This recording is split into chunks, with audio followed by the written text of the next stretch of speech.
గురువుగారు, తిరుమలలో ప్రతి ప్రదేశానికి ఎంతో పవిత్రత, నేపథ్యం ఉన్నాయి.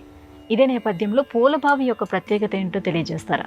ఈశానాం జగతోస్య వెంకటపతే విష్ణో పరాం ప్రేయసీం తద్వక్షస్థల నిత్యవాసి రసికాం తత్క్షాంతి సంవర్ధినీం పద్మాలంకృత పాణిపల్లవయుగాం పద్మాసనస్థాం శ్రియం వాత్సల్యాది గుణోజ్వలాం భగవతీం వందే జగన్మాతరం. పూలబావి అనగానే ఆ జగన్మాత యొక్క లీల జ్ఞాపకం వస్తుంది. ఏకాంతంలో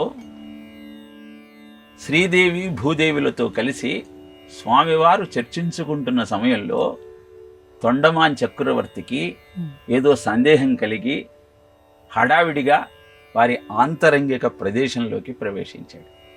వెంటనే సిగ్గుతో శ్రీదేవి ఆ శ్రీ మహావిష్ణువు యొక్క వక్షస్థలంలోకి వెళితే భూదేవి బావిలో దక్కుంది. ఆ బావినే పూలబావి అంటారు.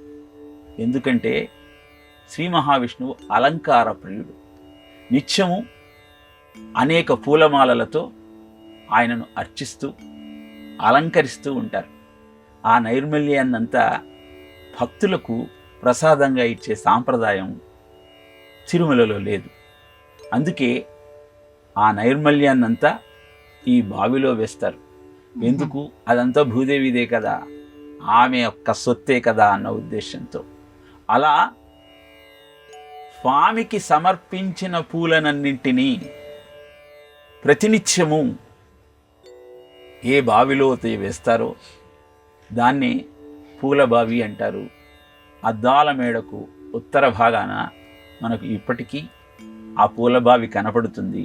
కానీ ఇప్పుడు ఆ మాలిన్యాన్ని అక్కడ వేయటం లేదు. కొండలలో ఎవ్వరూ వెళ్ళని చోటిలో దానిని ఉంచి వచ్చే ప్రయత్నం చేస్తూ ఉన్నారు. కనుక స్వామి యొక్క లీలలనన్నీ కూడా ఆ తిరుమలలో తిరుగుతున్న ప్రతి ప్రదేశంలో మనం గమనించవచ్చు, తలుచుకొని మురిసిపోవచ్చు. గోవిందా అంటూ గొంతెత్తి ఆయన నామాన్ని చెబుతూ మనం పరవశించవచ్చు. అలా పూలబావి కథ అద్భుతమైన అలంకార ప్రియుడి యొక్క లీలా వినోదాన్ని ఆవిష్కరిస్తుంది తల్లి.